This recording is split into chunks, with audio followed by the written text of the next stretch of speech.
Kumbaga hindi ko na kailangan. Check ko lang sa design lang, ganyan. Kung paano mas mapapaganda. Oo, may talent tayo dyan mga amigo.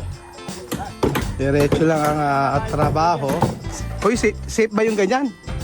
Grabe ang kaluwangan. Diba? Oh. Ang ganda po ng panahon mga amigo dito sa Casa Pilipina Private Resort mga kababayan ko.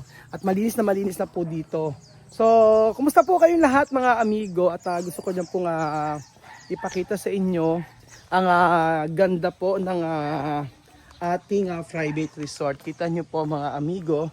At ayan, kahapon nakalinis na kami pero mamaya tingnan nagkakalaglag yung mga dahon.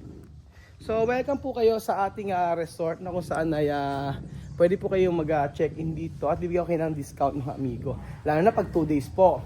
So thank you so much po sa dalawa nating nag-check-in. Actually by December pa yan, 22, 20 to 24 at saka January 2 to 4 po. So dalawang araw po sila. So ayun, may discount po sila. Pag mga 2 days po kayo dito, syempre malaki po ang discount ninyo. O di ba?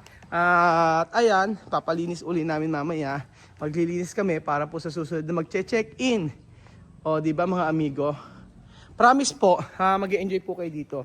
Marami nag-check-in dito, kahit di natin subscriber, talagang nag-enjoy po sila kasi yung iba po yung yung environment dito pag andyan po kayo sa ating private resort. Malamig, yung simoy ng hangin sa hapon, ganyan po.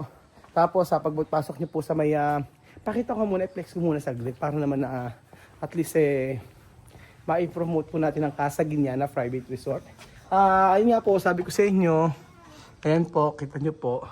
Pwede po kayo mag-videoke dyan. O may JBL tayong speaker. Tapos dito po, pagpasok nyo po. Ayan, binago pala natin ito mga amigo. Gusto kong i-ano sa inyo. Para mas matibay yung ating pintuan. Ito ginamit natin. Tempered glass na po mga amigo. Dati ito ay iba. Ngayon po, tempered glass na yung gamit natin. Para talagang sa gustong mag-book dito, pwede po kayong magpunta rito at ayan, pwede po kayong charano.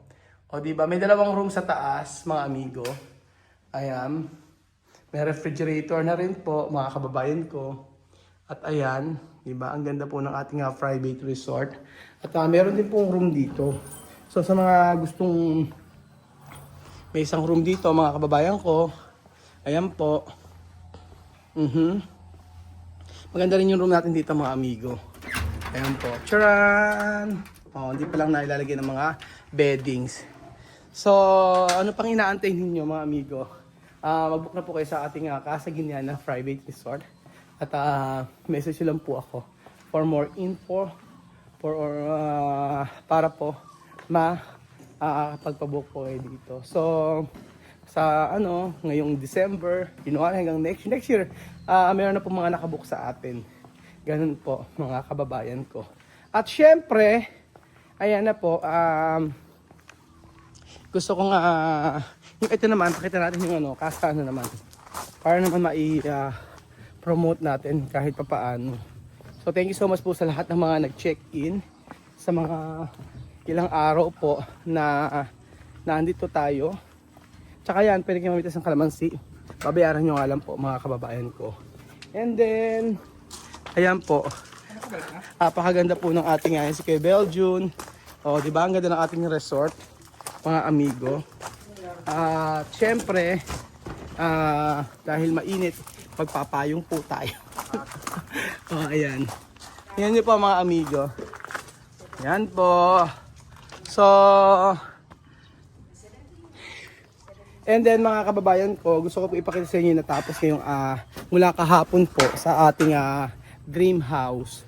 So ano kaya ang natapos dito mga kababayan ko? Ayan. So dahil sa pagbabalik po, malapit na pong bumalik ang anak ni Chamame at hopefully makasama si Wesley, Juana. Ipe-prepare po natin ang kanilang pag-i-stayan. Yun po mga amigo. So, eto na po yung mga natapos sa ating greenhouse. Yan po. Charan! O, ayan. Ayan, nakapag-posting na pala. At saka nag-ano na sila ng ganyan pala. Nagkakaroon na ng itsura yung ating mga trabahador. Nandyan po yung dalawang foreman natin, na mga engineer, na medyo malungkot lang dahil walang pasahod ngayon. So, ganun talaga ang buhay. Nahihilo si Barbie, gusto na umuwit, mag-aircon na lang muna. Kakain muna tayo ng gulay, pagkakain ng gulay. Ayan na mga amigo. Tinatanggal, meron na ba kanila dyan?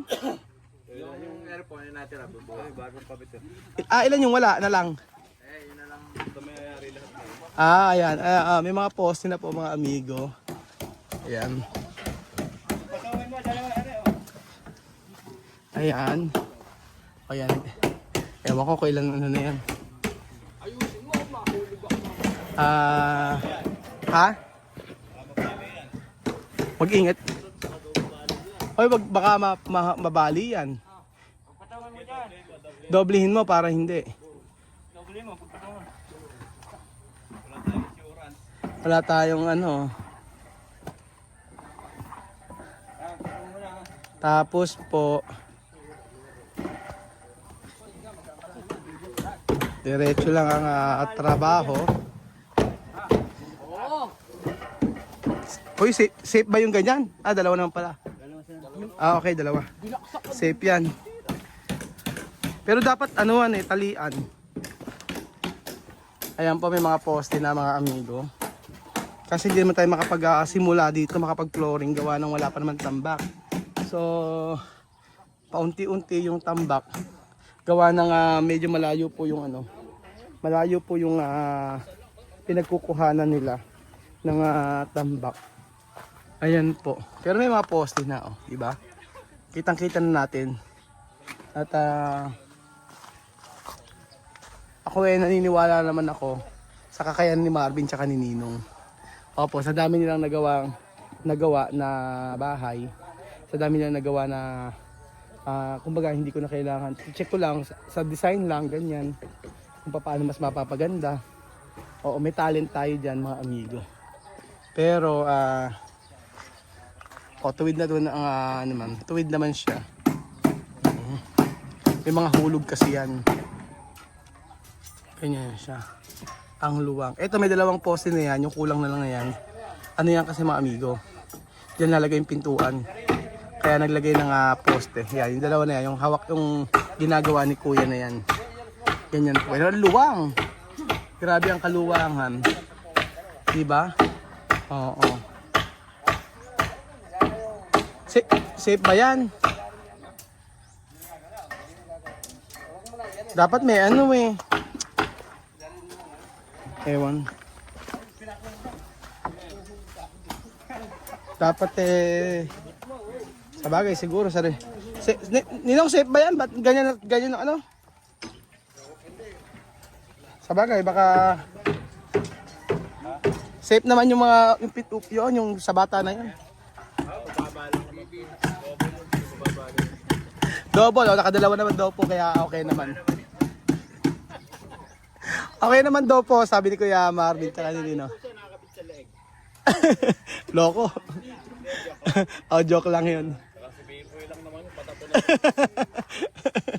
Loko talaga itong mga to. Ayan po mga amigo. Bakit yung tambak maninong wala hindi dire-diretso yung tambak? Palang kaya nagdadala. Sa pala mula kahapon? Baka bukas. Asan ba? Nilista mo na? Nililista ko sa kanila para Oo, ilista mo. dadating kasi pagkayari tsaka mo nainingin yun. Okay lang. Nakasampo na. Nakasampu na. Sampu na ba yan? Sampo na, naipapasok na. Sampu na pala yan tama ka nga, mga nasa ba 80 siguro yan. Oo. Wala tayong pagkukuhanan. Di ba po pwedeng, di ba yung lupa nyo rin hindi naman sa inyo, di ba pwedeng doon kumuha? Ano lang ako ng bako kay Kuya Ramon. Hindi naman na malalaman. May-ari. Paggawa tayong face pan din. Agawa ng fish pan, ano. Ano yung walang ano dyan, buhos? Ito isa to? Yun. Ilan? Ayun ang ginagawa nila. 1, 2, 3, Ito. 5. Lima pa, wala. So yung 5. Pag-7 yung 2 maliit na yan. Pampito. Dami poste, eh, no? Ay malalagyan yan. Abo, formahan din. Kaya rin pa forma. Kaya nga, ang galing nga ito yung habang nagpo-forma sila mga amigo, naghahakot naman sila ng panambak. O lahat. Kaya mabubuhos naman sila. Mamaya magbubuhos naman sila. So sa loob ng isang linggo marami nang nagawa rin, ano? Oo, nangyayari yun lang. Kasi nung ano yun, ang Lunes yun, wala pa, di ba? Oo, nandun. Wala pa. Di ba umano nga yung mga taga Batangas dito? Lunes ba yun? Lunes yun? Lunes ba? Sabado ata. Sabado. Sabado. Oo, Sabado tumulong yung mga taga Batangas. Tapos ng Lunes sila na ang bahala dyan. Napostehan naman nila lahat. Paano yun? By next week pag may poste na lahat, anong gagawin? Biga na tayo. Ha? Biga. Biga na? Bibigaan na natin eh. Iyan ang biga niyan. Hindi pa, mababa pa yan. Yung after 70 na hollow block saka may biga. Biga. Hindi po pwedeng yung kunyari 12 tapos biga. Tapos yun. Hindi, dual palit biga. Ano? Biga. Oo, dodoble biga. After 70 na patong, biga. Slap na yan. Hindi natin sasabay yung biga sa slab. Hindi na. Still deck tayo. Ganun ba yun? Pag steel deck, biga muna. Sinasabay. Hindi sinasabay. Okay. Plywood. Bigano, kasabay yung biga nun. Okay. Kaya lang, ang dami tayong ubusin dyan. Na plywood. Plywood, tsaka kahoy. Kaya nga, ganun din naman ang difference. Magkano isang steel deck? Per meter po yun. Depende sa in-order, no? Depende po siya. Pero in-order, pag sa iba kasi mahal, no?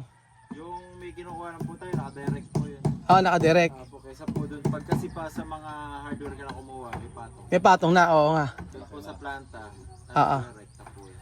Tapos pag plywood, mas mahal ang mauubos. Malaki, saka panukod. Tsaka hindi maganda yung yari, ano? Malaki mauubos ko pag plywood. Yung bakal nun, 4 na sapin. Iba ang anuhan, ano? Iba po ang pagbabakal ng steel deck, saka pagbabakal ng ng plywood. Pag sa plywood, maraming doble yung bakal. 4 na patong yun. 4 na patong. Oo.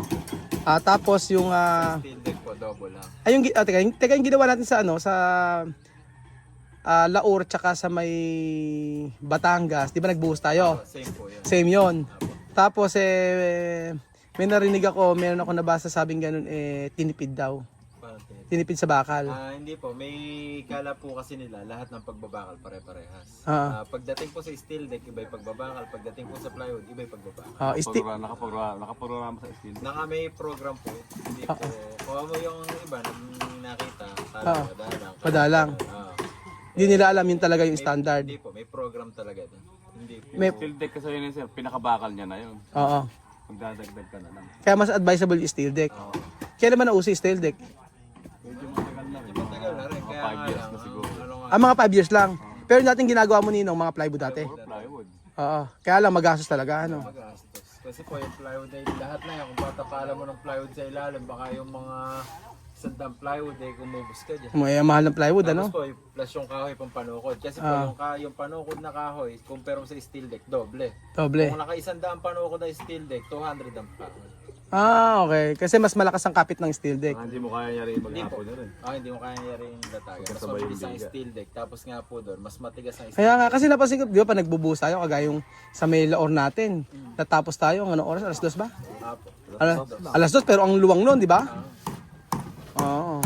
Eto nila, pag binuhusan to, mga gano'ng katagal yan? Abang tanghali lang din yan. Hanggang tanghali lang, basta dalawang mixer. Niya, alas 2, gano'n. Isang mixer lang din. Isa lang. Isang mixer lang daw. Kasi may naka-open lang gitna natin na yun. Alam mo, slab yun. Ah. Yun lang ang may buhos yung... Oo nga, hindi masyadong may ano nga pala, open nga lang pala yan. Oo nga pala, ito sabihin ko sa inyo mga amigo. Sa pagbubuhos, update lang daw sabi ni Ninong. Kasi daw, ito nga. Open daw kasi. Yung steel deck mga amigo, bakal yun. Yun yung ginagamit sa pang flooring sa itaas na kasama na siya. Hindi na siya tinatanggal, unlike sa may plywood po. Ganun po mga amigo. So, half day lang daw kasi ito open naman to. Yung pinakaano natin. Ayan po, open. Open to hanggang taas po mga amigo. Kaya konti lang po yung bibigaan o lalagyan. So ayan po si paring Tino. So ayan po mga kababayan ko, ito po ang ating video for today. So hindi po tinitipid. Hindi po namin tinitipid yung mga bakal na may programa daw yun, sabi ni Ninong. Kaya sa pagka nagko-comment po na gano'n, pwede namin sabihin kasi. Dahil kasi syempre pag may mga nakakabasa, pwedeng paniwalaan. Kaya kailangan namin explain na wala namang problema. Hindi naman tinitipid yung bakal sa pagpo-flooring namin sa second floor. So yun po mga amigo, at maliwanag na po ang lahat. At hopefully po ay maraming magawa next week po. So next week tingnan natin kung ano ang magagawa. Tingnan mga ilang ano pa bago tayo magbiga. Pagkatambakan, sagwitan na lang. Kailangan mauna yung tambak. Paano yun pagka wala nang gagawin? Wala mo na pasok. Sa Lunes di mo na papasukin kasi wala namang gagawin. Hindi mo na magtatambak. Sige, gano'n na lang. Ayun. Puno yan, saka tayo magbabaka. Sige. So ayun po mga amigo, hindi mo nagkapasok yung ibang tao. Tapos pag napuno, simula ulit. Sige. Pwede naman yun naman. Ayun, parang di naman ito, lilipat muna sa isang project doon kay Doc. Meron project swimming doon. So ayun po mga amigo, thank you so much po. At God bless po.